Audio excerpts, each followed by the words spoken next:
Bienvenida, Ángela, a Mujer a Tres Tiempos. Para nosotros es un honor tenerte aquí y conocerte. Muchas gracias, de verdad, por la invitación. Para mí es un placer venir a este programa, compartir contigo y agradecerte por tanto tiempo que hemos estado conociéndonos y que siempre tenemos la oportunidad de volver a encontrarnos y actualizarnos y compartir en esta mezcla de juventud, creatividad, de energía y la sabiduría. Esa es la parte de los señores mayores. Sí. Cuéntame, ¿quién es Ángela Santana? Bueno, Ángela es una persona curiosa, es una persona bastante inquieta, pero muy balanceada. A Ángela le gusta mucho lo que es el equilibrio emocional, el físico y el mental, o sea, está constantemente investigando, está constantemente viendo en qué puede aportar, y eso lo hace de una forma u otra, estar en una constante educación. He tenido unos años no solamente educándome a mí, inclusive incursionar en la educación, devolviéndole a la sociedad todo aquello que de una forma u otra he aprendido de la misma. O sea que yo sé que has estudiado mucho y que has estado en diferentes partes del mundo, pues concentrada en una actividad educativa, pero muy formal, muy comprometida. ¿Y el tiempo de lo personal? No, eso es fundamental. O sea, yo entiendo que si nosotros no tenemos ese equilibrio, ese balance, es muy complicado entonces poder desarrollarnos en otra área.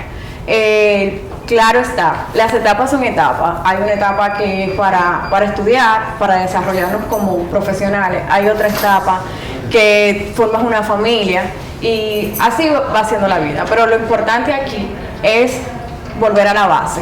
Y la base para mí está concentrada en el aspecto espiritual, en el aspecto emocional, que tiene que ver con la familia, tiene que ver con las relaciones humanas. O sea, es fundamental para ese apoyo, para poder seguir levantándose todos los días para enfrentarse a ese mundo profesional.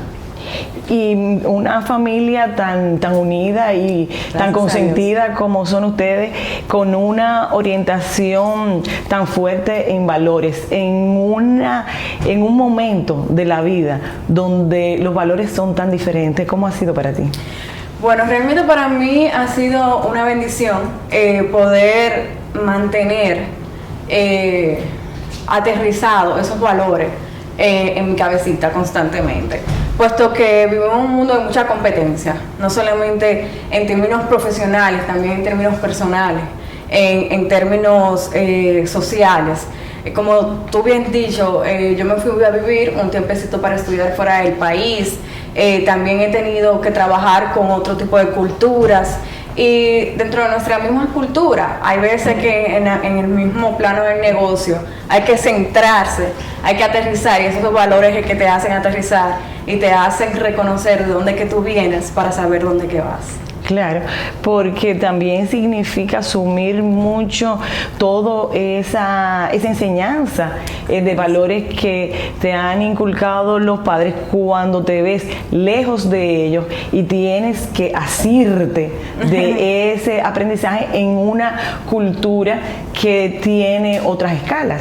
No, por supuesto, y también es una mezcla, porque yo entiendo que hoy en día los padres te inculcan con dichos valores, pero al momento de tú asumir ciertas responsabilidades y integrarte en una ecuación social, integrarte a nuevas culturas, tú también traes cosas a tu país o a tu casa o a donde tus amigos, entonces tus relaciones. Y ya la cultura realmente es parte, cada quien aporta en el crecimiento de cada quien. O sea, tú quieres decir que te has ido formando, tomando de cada ámbito lo que más suena en ti. O sea, de los valores y de las aspiraciones, de los sueños de tus padres contigo, pero también lo que te han aportado a esos lugares a donde has ido. Por supuesto. Yo sin duda soy muy diferente cada vez que cruzo una etapa en mi vida. Voy asumiendo ciertos roles y eso hace que mi personalidad vaya de una forma u otra diseñándose, porque uno va adquiriendo nuevos conocimientos. Sabes que vivimos en un país que es muy de costumbre, y cuando uno sale a esos países ya que tienen otro tipo de cultura y que también estudia negocios internacionales, o sea, eso me ha permitido a mí entender en una mesa de negociación que no necesariamente soy yo la que tengo la razón por un aspecto social o por un aspecto cultural. Entonces eso va alimentando también tu forma, no solamente en términos personales, también en términos profesionales. Ok, te enfocas mucho en la profesión, hay mucha fortaleza en la parte profesional contigo. ¿Qué te lleva a ti a estudiar economía? La vida, definitivamente la vida. Yo cuando estaba en el colegio, gracias a Dios, yo me iba bien en las notas y tenía muchas materias favoritas. Entonces la psicóloga me dice, no, vamos a ayudarte porque te está yendo bien, pero tú no sabes. Al final yo decía, no, derecho, administración, mercadeo, pero sinceramente leía los programas y como que nada me llenaba.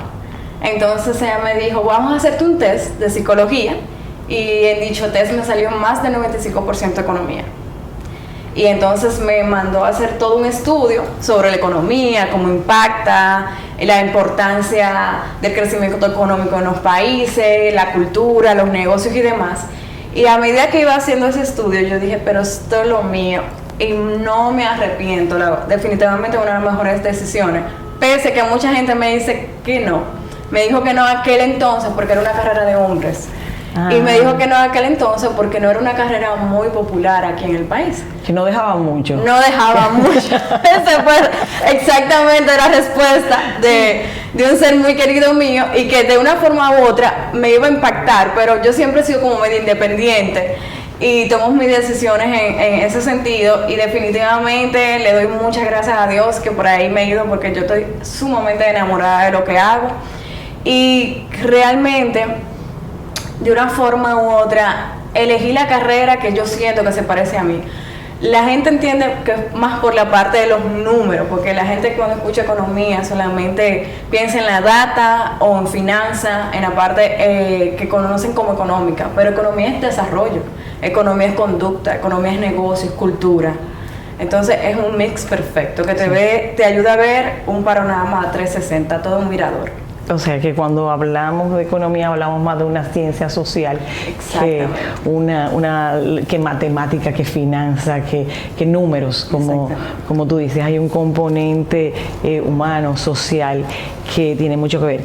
Tengo entendido, Ángela, que en la economía, que descubriste que te apasiona y te apasionó y te enamoraste tanto que no te importó ni que fuera de varones, ni que fuera para que te fuera a morir del hambre con ella, porque no te iba a producir dinero.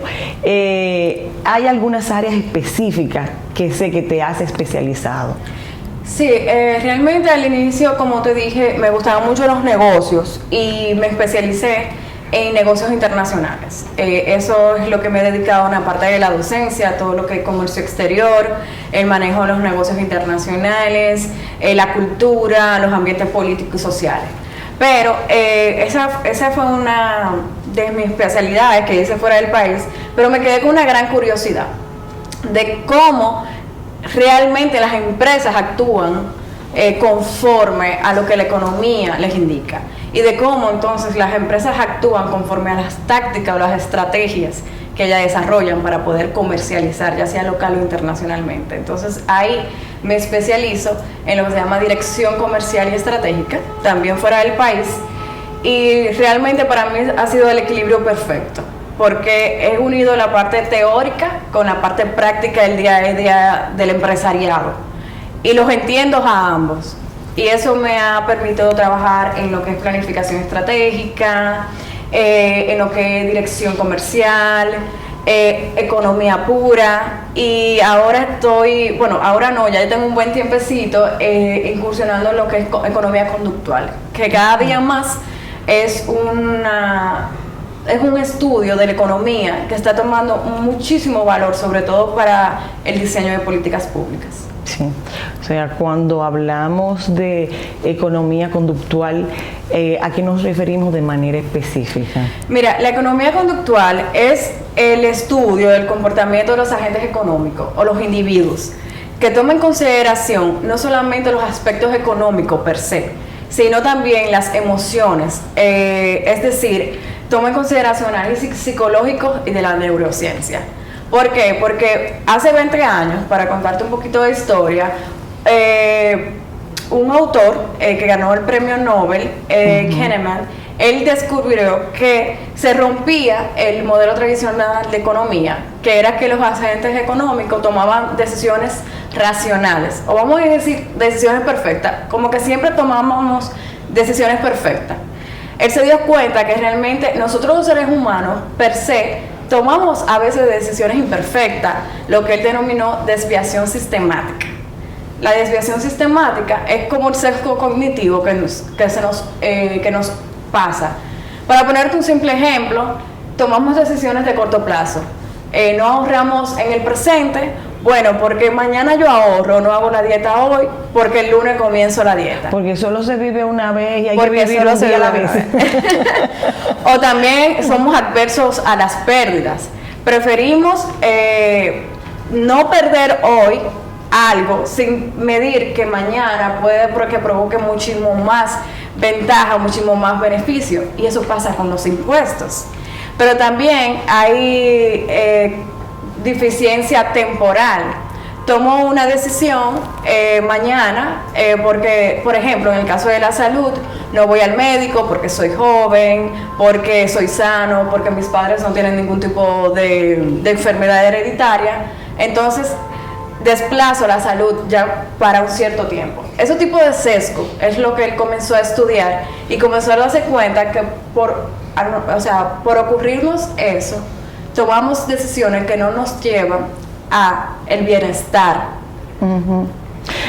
Ojo, que bienestar no significa felicidad, ya eso es tema para otro casi programa. Mira, muy interesante lo que te acaba de decir con la felicidad, porque también analizó que nosotros los seres humanos cuando tenemos, estamos muy positivos, tomamos peores decisiones que cuando estamos neutros, porque tomamos decisiones de impulso.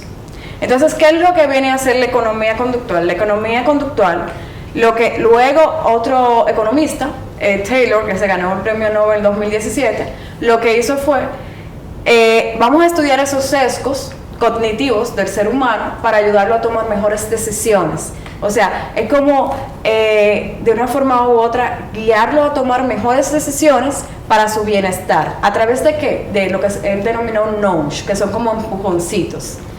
Entonces, dependiendo del sesgo cognitivo, yo creo lo que son esos nudge para ayudar a los agentes económicos, ya sean los inversionistas, al ahorrante, al ser humano, a las familias, a tomar mejores decisiones. Ya sean a través de compromiso, a través de normas sociales, lo que denominamos framing, que es poner los temas o los títulos o las comunicaciones o los canales de una forma que me atraigan a mí a tomar mejor decisión. Pero algo muy importante aquí es saber que no podemos decir que los nos coartan la libertad de decisión. No son obligatorios. No, el libre albedrío. Exacto. O sea, yo te puedo decir qué te conviene, qué puede ser mejor para ti, pero a final de cuentas el corazón guía. Exactamente. Y debe guiar, porque si no es una camisa de fuerza. Y bueno, cuando hablamos de camisa de fuerza, vamos a hablar qué significa eso, incluso en planificación estratégica. Pero esto de la neurociencia ha impactado pues muchísimos ámbitos, muchísimas áreas del quehacer humano, y la economía es una de ellas. Por supuesto. Sin duda alguna, cada vez más hay países como países en Asia, en África, en Europa, en Estados Unidos, organismos internacionales como el Banco Interamericano de Desarrollo, donde yo me certifiqué en economía conductual a través del programa de capacitación de ellos, que tienen departamentos de economía conductual para analizar ciertas situaciones sociales y desarrollar esos empujoncitos, para mejorar una política o para hacer, mejor dicho, real una política económica, una política pública. Y eso ha permitido que las políticas públicas se cumplan o satisfazcan verdaderamente la necesidad que querían lograr. Pero habiendo evaluado cómo se comporta ese segmento, ese nicho, ese grupo de agentes económicos. Es eso, conocer las cosas que varían de cultura, de tiempo, poner en atención quizás las emociones y el comportamiento de la gente para poder diseñar esas políticas y que sean efectivas, ¿no? Por supuesto, por eso es que los expertos en economía conductual siempre nos asesoran de que cada vez que uno toma en consideración esos sesgos cognitivos, como dije anteriormente, esas desviaciones, es muy válido hacerlo por segmento de mercado. Cuando hablo de segmento de mercado, de grupo de personas, señores, no es lo mismo analizar una política para personas de diferentes estratos sociales, de diferentes tipos de cultura, de diferentes ambientes económicos, políticos. No es lo mismo hacer una negociación en Venezuela que en Estados Unidos, que en República Dominicana.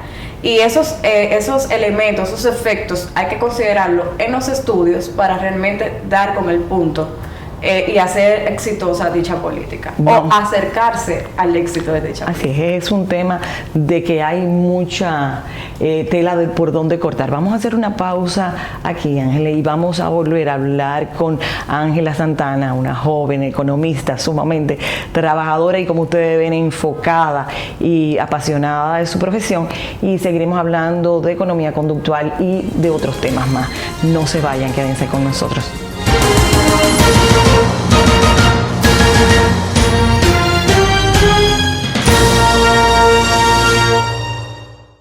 Tres de las zonas cafetaleras más fértiles del país dan origen a tres cosechas especiales que hoy brindamos con todos los dominicanos. Barahona, cuna de los mejores cafés dominicanos, nos trae el café Perla Roja, con un aroma a caramelo y notas de roja fruta tropical. Rancho Arriba es una gran cama entre montañas. Su clima Suardí es especial. En el café Suardí percibirás su aroma a chocolate, nueces, especias y tonos florales. Desde nuestra cordillera central, Café Gran Sierra, un café de altura caracterizado por su perfumado aroma y notas afrutadas. Con el nuevo Café Santo Domingo Gran Origen y sus variedades Perla Roja, Suardí y Gran Sierra, estamos orgullosos de continuar llevando a los hogares dominicanos lo mejor de lo nuestro.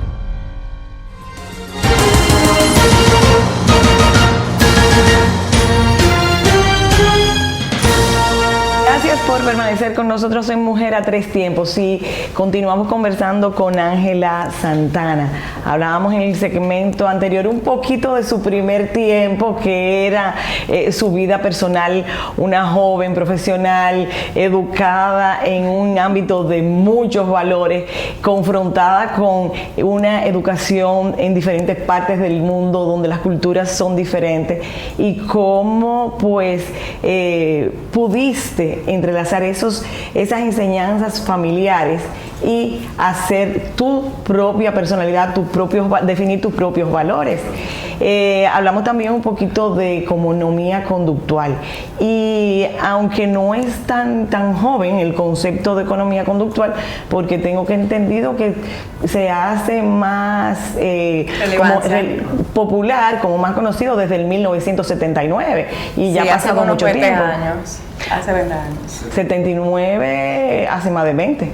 79, estamos hablando como de 40 años. Pero el verdadero boom de la economía conductual es por Kahneman, que se regaló un premio Nobel en el 2002, ya hace casi aproximadamente 20 años. Pero por supuesto, siempre se ha estudiado las emociones y la economía, pero la importancia y el rol que ha tomado básicamente hace unos 20 años. Que es como decíamos antes, porque la economía es más social. Exactamente. Se entendía que era más racional, que todas las decisiones que teníamos los agentes económicos eran meramente racionales o tenían que ser perfectas. Y no, o sea, se ha evaluado que las emociones influyen mucho en los seres humanos. Si estamos felices, si estamos tristes. Mira, yo creo, ¿tú te acuerdas que Aristóteles decía? Era Aristóteles que decía, pienso luego existo. Sí. Entonces yo siempre, o no siempre, en los últimos tiempos, después de vivir todos estos años, he entendido que siento luego existo. El sentir es primero. El sentir, ciertamente. Inclusive, por eso justo es lo que planteaba de los sesgos cognitivos. Porque dependiendo cuál es nuestra situación del momento que tomamos decisiones, y lo vemos mucho en tiempo de COVID, muchísima gente no se vacunaron con tiempo, o inclusive muchísima gente no se vacunó con mascarilla, o muchísima gente siguió saliendo cuando realmente la normativa era que todos estuviéramos en nuestros hogares, porque eran adversos a riesgo, perdón, todo lo contrario, no eran adversos a riesgo, eran cortoplacistas, esto no me va a pasar, yo soy muy joven, yo soy muy fuerte, y después vimos que los primeros que se enfermaban eran la gente que eran fuertes, que eran jóvenes. Bueno, y yo te voy a decir, o sea, yo he creído, o creo, que las armas fuertes de este tiempo de pandemia, más que la enfermedad física, fue lo emocional. Sí, por supuesto. Lo que produjo el miedo, lo que produjo el aislamiento, el encerramiento, la soledad, pudo impactar más en todo el sistema inmunológico que la misma enfermedad. Claro, razón por la cual se está tomando aún más en cuenta la economía conductual. Ahora estamos evaluando mucho más la conducta de los seres humanos, la conducta de los agentes económicos para tomar una decisión y para diseñar políticas públicas adaptadas a esos nuevos cambios, a esa nueva normalidad, a esas nuevas emociones. Porque realmente el efecto no solamente ha sido, como tú dices, el económico en las familias. Hay familias que han pasado lamentablemente por perder unos familiares, hay familias que realmente están en un proceso de depresión, hay personas que han perdido sus trabajos, entonces hay, de una forma u otra, no solamente tampoco el Estado trabaja aspectos económicos, también trabaja aspectos sociales, y ahí es que en economía entra el desarrollo, o sea, una economía sin desarrollo. Mira, el tema de lo económico pues es real, porque muchas empresas tuvieron que cerrar, hay personas que no pudieron producir, sobre todo entiendo yo, que esos de trabajos informales, porque el que tenía un empleo migraron quizás y sin el quizás, migraron al trabajar a distancia, se desarrolló algo que estaba ahí, y sin embargo no hacíamos uso de todas las herramientas digitales, que para mí siempre ha sido maravilloso porque baja mucho costo y yo siento que sube productividad. Eso habría que medirlo o ir a quienes lo midieron, si es que lo han hecho. Pero también yo creo que fue una invitación a poder hacer una revisión y poder reinventarse. O sea, fue una oportunidad de resiliencia. Así, pero también pasó de que personas no podían disponer incluso de dinero que tenían para, y ahí sería otro tema que iremos a tratar con Gianna de Olio pronto, su propio dinero para su salud. Y que a final de cuentas el tratamiento era costoso, y si no estaba produciendo, ¿cómo lo cubría? No obstante, eso sea cierto, yo creo que el hecho de temer, ese temor de que no voy a poder, hizo mucho efecto. Sí, mira, tal como tú lo indicas, los expertos, especialmente los neurólogos, los psicólogos, han determinado que el triángulo de Maslow, que es el triángulo de las necesidades de los seres humanos, la base son las necesidades primarias, que son la salud, la alimentación y la seguridad. Realmente nuestro triángulo, en un promedio global, estaba muy marcado en el posicionamiento económico, en el posicionamiento social, dígase, le daba más importancia a esos posicionamientos. Estábamos como casi en la tercera base. Y con el COVID hemos vuelto a la normalidad, el triángulo más lo normal, que es darle la prioridad a lo que prioridad se merece. Sí, sí. Y esto también, eso es lo que permite, es que se reajuste todo. Incluso los mercadólogos tienen que reevaluar la forma, y lo están haciendo lógicamente, de cómo analizar este nuevo tipo de consumidor, este nuevo segmento del mercado. Si tú tienes un producto, si tú bien o servicio, tú tienes que rediseñarte, crear una estrategia que vaya conforme a la necesidad de este nuevo consumidor. Por eso hay ciertos sectores que se han podido desarrollar pese a la crisis, porque encontraron una oportunidad allí. Sí, sí. Pero también hay ciertos sectores que, en el caso de los estados, están dando mucho mayor apoyo, que son los sectores sociales, porque se han visto afectados también con la crisis. Y cada vez más en diferentes países vemos más planes sociales, por encima de los planes económicos, por encima de los planes ambientales, porque es el efecto primario. Tenemos que desarrollar, o sea, tenemos que darle mayor impresión al desarrollo. Ok, pero también han surgido nuevos emprendimientos. Claro. O sea, la realidad llevó a mucha gente a descubrir habilidades que las tenía dormidas.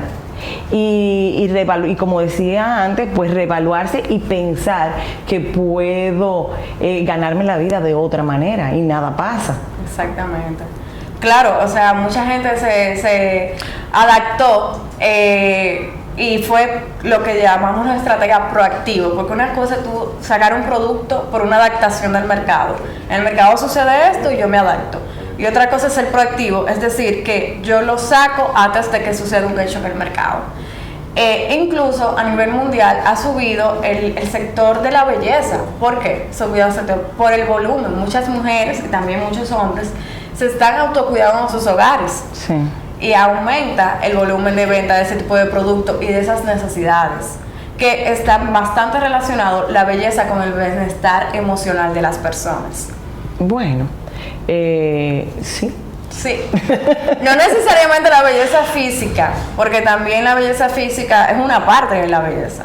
Bueno, también es como hablaba del impacto de la neurociencia en cada uno de los ámbitos, porque incluso en lo que se refiere a comunicaciones ha tenido un impacto impresionante, y es más, por utilizar un refrán, no es lo que me dices, es lo que puedo sentir cuando me lo dices, es con lo que me dices, qué sensación, qué sentimiento produce en mí. Exacto.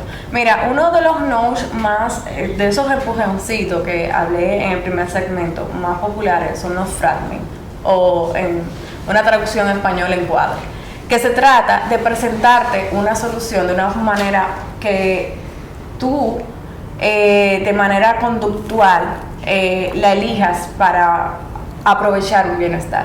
Y te voy a dar varios ejemplos. En el caso, hubo una vez que hicieron un estudio en Estados Unidos, hace unos añitos, de unos estudiantes que estaban ganando peso dentro de un recinto escolar. Y por más que estudiaban, porque no entendían por qué la tasa de aumento de esos estudiantes. Y cuando se dieron cuenta, en la cafetería, la información, el canal de servir el producto estaba totalmente erróneo. Porque primero servían la comida que era fat food y después la comida saludable. Inmediatamente hicieron ese framing, ese cambio de posicionamiento, solo en la comida, la tasa de obesidad bajó en ese colegio. Miren, interesante. Otro dato bastante interesante que te puedo poner como ejemplo, un NOSH que se hizo en Argentina con las facturas eléctricas. Aumentó considerablemente la deuda de parte de los consumidores con las facturas eléctricas, y ellos evaluaron esa provincia que se estaban siendo morosos en factura eléctrica, y lo que hicieron fue un piloto, dividieron en 4 grupos. El primer grupo era un grupo que le mandaban la factura de forma tradicional, que era a través del papel.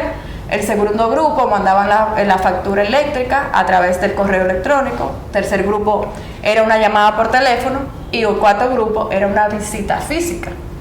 Entonces, al final del estudio, se dieron cuenta que el grupo que más pagó la factura, ¿adivinas cuál fue? ¿El que fueron personal? El que fueron personal o porque le hicieron una llamada de teléfono. El que le hicieron una llamada de teléfono es porque fue un recordatorio, fue un nudge. No, muchas personas no dejan de pagar una factura porque no quieren, sino porque no tienen tiempo. Y ese nudge, ese empujoncito recordatorio, les ayudó. Y por otro lado, el que fue físico, porque también nosotros tenemos un sesgo cognitivo que es de manada. Así mismo como hacemos lo que la mayoría hace, también nos da vergüenza que la mayoría sepa lo que nosotros no sabemos hacer. Entonces el nudge para ellos fue el físico, lo que generó vergüenza de que mis vecinos vieran que yo no pago factura eléctrica. Pero mira, yo estaba viendo de otra forma. Yo pensaba que el visitarte me hace sentir que yo soy importante, que soy parte, que esa calidez que necesitamos los humanos y que nos dimos cuenta cuánto valía en el momento en que estos años estaba restringida. En este caso fue al revés. Entonces aquí ese nudge, ese empujoncito, lo que hace es, este se llama norma social, lo que te hace es de una forma u otra redirigirte a tu realizar la acción que te lleve al bienestar. Bueno, pero entonces la población seleccionada para ese estudio eran gente con mucha vergüenza, porque hay algunos que no le importaría saber que el vecindario... Depende mucho de la cultura. Mira, muy importante lo que tú dices, porque los especialistas dicen que cada vez que tú hagas un empujoncito, cada vez que tú hagas una estrategia de economía conductual, tú tienes que conocer el mercado en que tú la haces. Porque se supone que cada mercado tiene vamos a decir, sus aspectos culturales. Entonces, también tienes que conocer los riesgos de hacer un tipo de diseño, de estrategia en economía conductual, por supuesto. Eso es así. En esta época del año, es una época en que las empresas hacen presupuestos, planificación estratégica, y que nosotros, de manera particular, individual, comenzamos a evaluar qué fue lo que hice, qué logré, qué no logré. Y yo sé que eres un especialista en planificación estratégica. Sí. Realmente he tenido unos añitos trabajando en planificación estratégica, tanto del sector público como privado. He tenido ambas oportunidades. Y sin duda alguna hay que saber, el sector público es un requisito, la planificación estratégica, porque hay que cumplir con la Estrategia Nacional de Desarrollo, con los ODS, actualmente con las 33 políticas de prioriza el plan de gobierno de la gestión actual y con otros elementos, depende de tu sector. ¿Tú cómo ves eso? ¿Como una alimentación o como algo favorable? No, todo lo contrario, como algo sumamente favorable, porque ya de por sí las instituciones del Estado tienen una base y un marco hacia dónde dirigirse, pero tomando en cuenta las necesidades que hay en el mercado. Lógicamente, la mayoría de estos documentos se crearon antes del COVID, pero en el caso del plan de gobierno sí se pudo reestructurar algunas cosas después del COVID para satisfacer esas nuevas necesidades. Sí. Eso es básico. En el caso del sector privado, cuando doy asesoría en materia de planificación, yo digo, aunque no hay un documento base, tomemos esos documentos como base. Porque lo que dirige el Estado, es lo que mueve la economía, y por ende es de ahí que tú tienes que engancharte para obtener, analizar, visualizar oportunidades o ver cuáles serían tus potenciales amenazas. ¿Qué he visto en el sector privado? Que sobre todo en el caso de las pymes, no hay mucha cultura de planificación. En medio de la pandemia se levantó un estudio a ver más o menos cuántas pymes en el Gran Santo Domingo estaba planificada antes lamentablemente de la pandemia, y solo el 24% respondió que había realizado algún tipo de actividad de planificación. Lógicamente no sabíamos que iba a llegar una pandemia, pero estar planificado te permite ver un panorama, ver unos recursos, ver una organización que te aguantó o te ayudó a motivar más el golpe de la pandemia. Eso.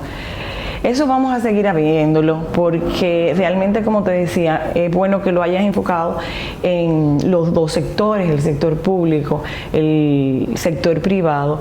Y para mí, eso te preguntaba, para mí es una maravilla al momento de hacer esa planificación institucional o empresarial que tú tienes las coordenadas ya con los ODS, con el plan de estrategia nacional, pues tú tienes las coordenadas y te es muchísimo más fácil que lo que resultaba antes, que tú tenías que romperte la cabeza, ver cómo era lo que ibas a hacer.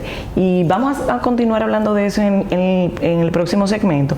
Y hablemos también de la planificación personal. No se vayan, quédense con nosotras.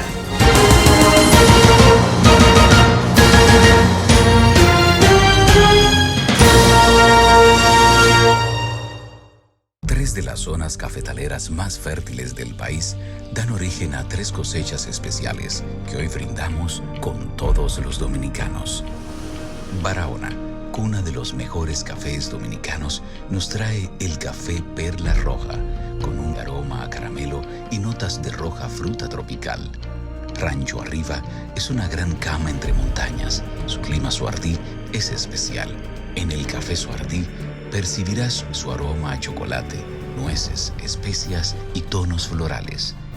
Desde nuestra cordillera central, Café Gran Sierra, un café de altura caracterizado por su perfumado aroma y notas afrutadas. Con el nuevo Café Santo Domingo Gran Origen y sus variedades Perla Roja, Suardí y Gran Sierra, estamos orgullosos de continuar llevando a los hogares dominicanos lo mejor de lo nuestro.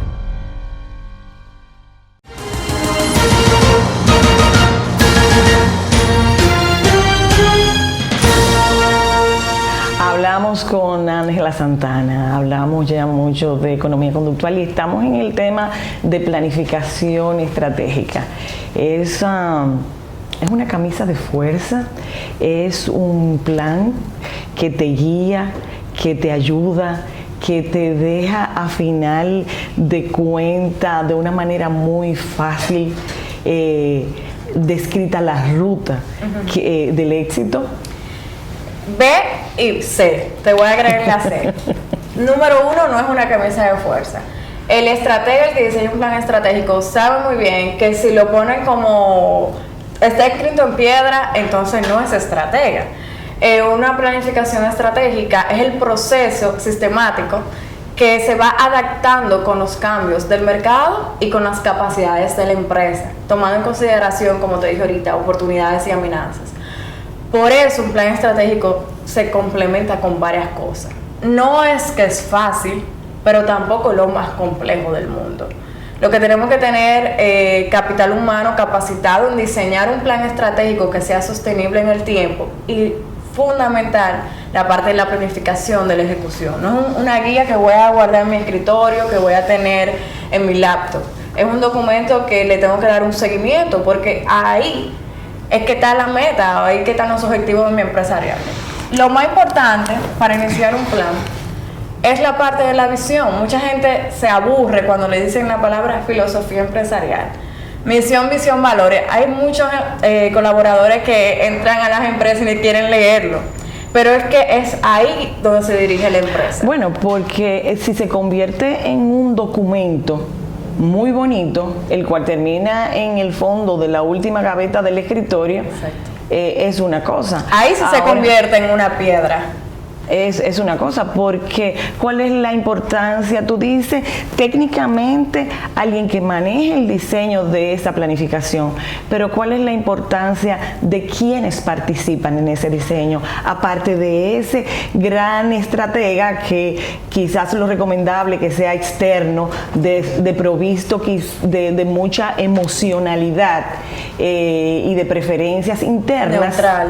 ¿Verdad? Alguien que sea totalmente neutral. Pero y la participación de los ejecutores de ese plan. Totalmente fundamental. Prioridad número 1, capital humano, equipo trabajando plan estratégico, desde su diseño hasta su ejecución. Todo el equipo, todo lo que forma, mira, no sé si tú has visto que la parte de estrategia siempre visualmente hablando la gente la transmite a un juego de ajedrez. porque todas las piezas son fundamentales en la jugada, estratégicamente hablando. Así es la planificación estratégica.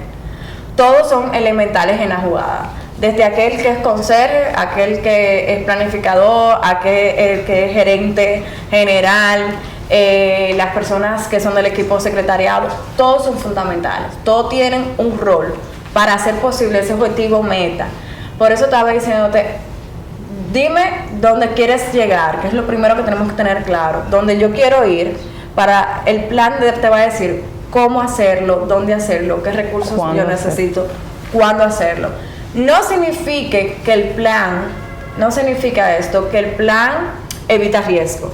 Los riesgos son latentes, los riesgos son de la vida, tanto el ser humano, vida personal, la vida profesional, en las empresas.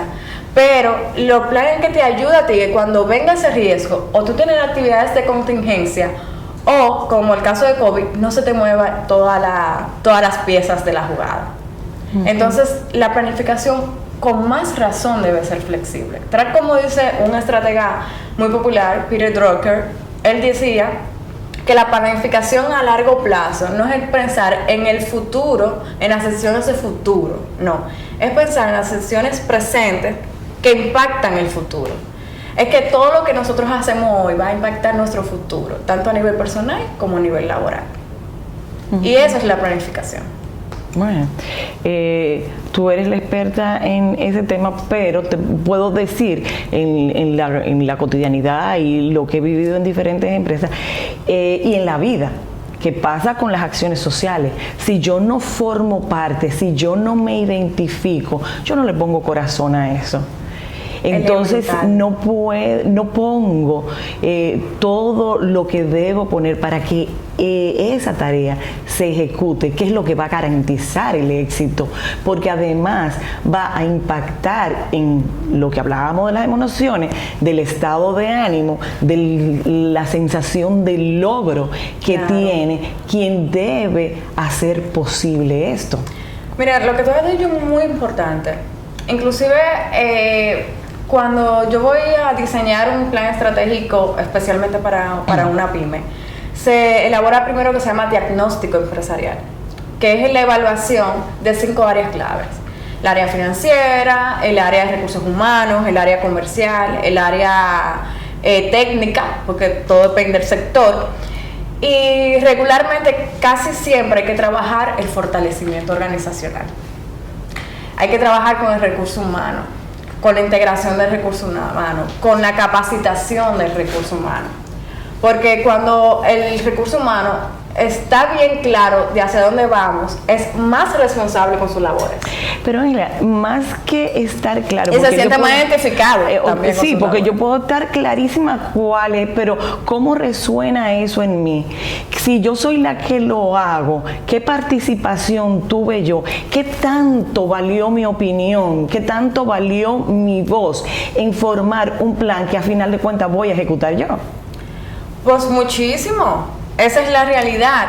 Claro, tenemos colaboradores que entran luego del plan y no vamos a dejar de contratar por esto. Pero para algo son las actividades de integración, y en dicha actividad de integración debe haber, el plan dice que vamos para allá a través de estos recursos. Estas son nuestras estrategias. ¿Quieres formar parte de este plan? Debe ser una invitación. No debe ser una contratación meramente, sino una invitación a llegar a esa visión de empresa. Y todo, desde la planificación estratégica, desde la implementación de un sistema de calidad, desde la elaboración de una matriz de riesgo, sobre todo en el sector privado, el cabeza, el dueño, el que dirige la empresa, el que toma las decisiones, tiene que ser el primero que esté sentado.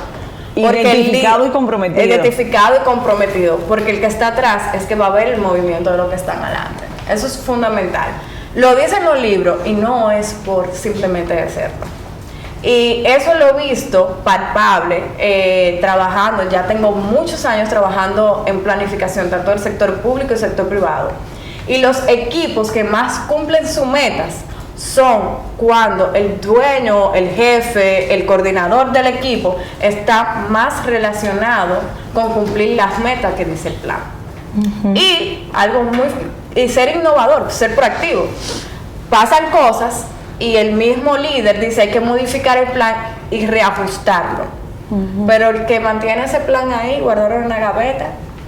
Por eso es que cada día más los bancos miden los equipos por meta para que cumplan ese plan final pero también crean actividades de integración para hacer más compactos los equipos. Claro, y el plan, esa guía, esa columna vertebral, es hacia dónde vamos, ayudándote en los recursos que contamos. ¿Sucedió algo? ¿Hubo un riesgo? ¿Hubo un evento exógeno? Bueno, tengo que cambiar de estrategia, pero yo estoy bien consciente de los recursos con que cuento, de mi visión hacia dónde quiero llegar. Ahora me va a tomar 2 años más, 5 años más, 10 años más, pero quiero llegar ahí. O todo lo contrario que pasó con el COVID. Bueno, ya no quiero ir ahí, me quiero digitalizar.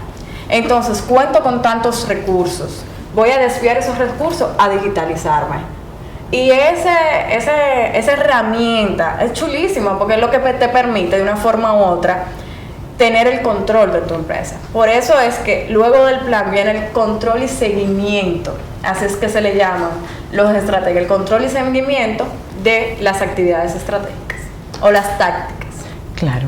Claro, eso es importante. Además, yo insisto en que en esa integración, en esa identificación, en celebrar los logros. Yo en cada programa y donde quiera que voy lo digo porque creo en eso.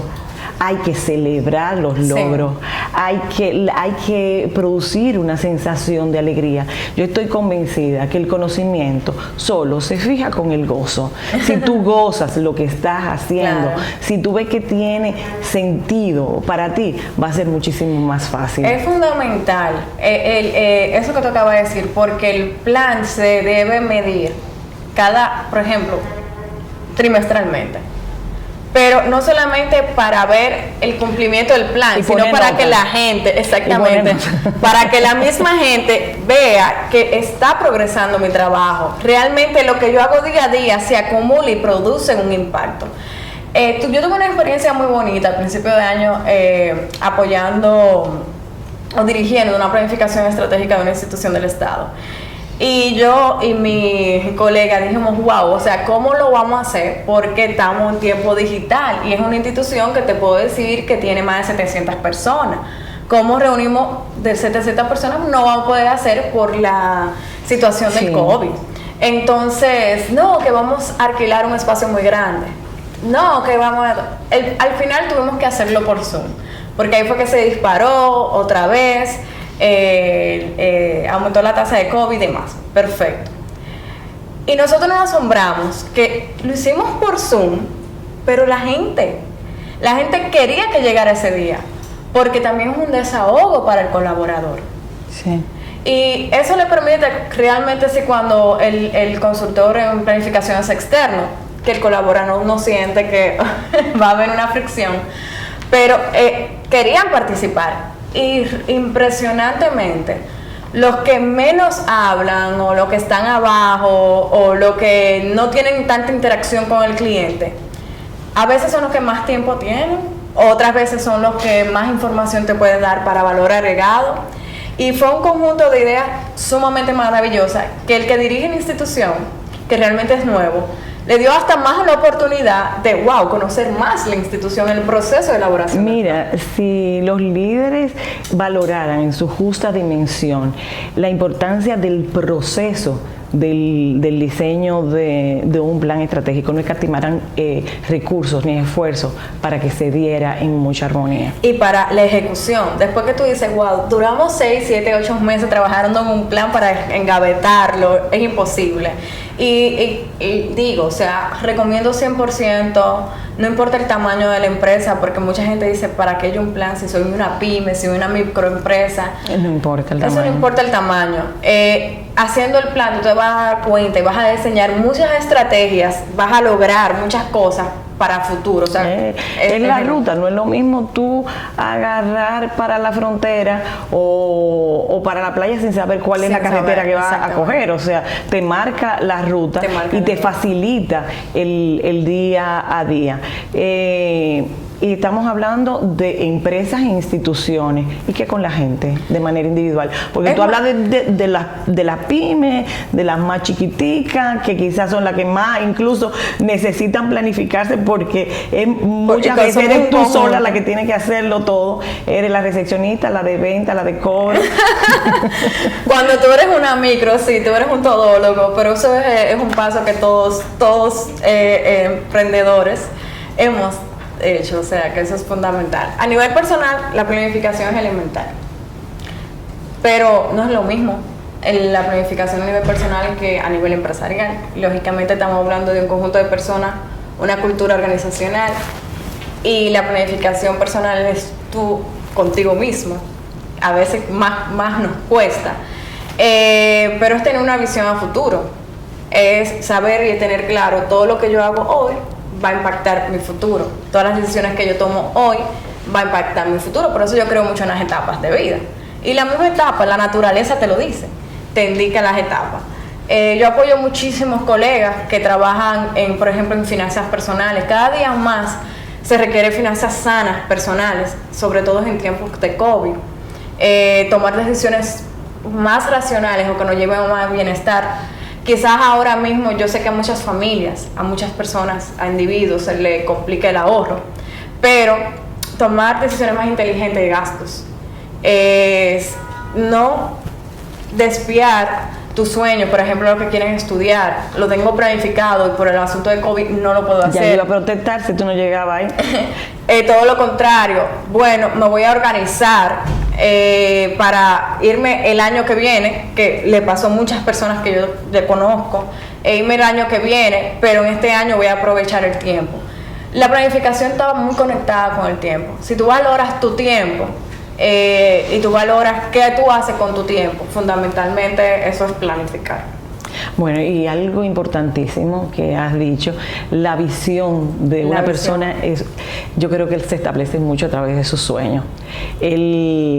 Ahora que hemos visto muchos casos no quiero hablar de depresión porque es algo mucho más complejo, pero de tristeza, de desánimo por todas las situaciones nuevas y difíciles que se han tenido que vivir, lo importante que es soñar, que es tener esperanza, que es recuperar la confianza y hacer esa visión que tú dices que es la parte fundamental de un plan estratégico para una institución, una empresa, el plan de mi vida, la visión debe ser no limitarnos, saber que quitar los obstáculos y enfocarnos en lo que yo quiero. Te puedo decir, y perdón que te interrumpa, que estrategia es un plan de visión. Cuando yo en mi vida imaginaba que yo iba a dejar de ser colaboradora en un sitio, y los otros días yo me di cuenta que yo lo tenía en un dashboard, yo lo tenía en mi plan. Realmente eso es fundamental. Los otros días yo escuché una coach que dijo algo, coach en finanzas, que dijo algo muy relevante, y lo conecto con lo que dije al principio del programa, es tener una vida en balance. Si solo trabajo y no me equilibro un poco en el aspecto, en mi caso, que para mí es importante, espiritual y también emocional, con tus amigos, con tu familia, con tu pareja, es muy complejo salir, como decimos en buen dominicano, a buscar el moro, porque es mucho la carga, es mucho el esfuerzo, el día a día, es mucho la mentalidad. Entonces tenemos que mantener ese equilibrio para poder volver a conectarnos. Entonces es fundamental ese balance. Bueno, esa es la invitación, porque dejamos a que aprendamos a sentir, a soñar y a vivir en equilibrio y en balance. Muchísimas gracias, Ángela, por acompañarnos en Mujer Muchas gracias a ustedes. A ustedes muchísimas gracias por acompañarnos, y les invito a que se queden en BIS TV y disfruten el próximo programa Marketing World, y será hasta el próximo domingo a las 8 de la noche donde nos encontraremos aquí nuevamente.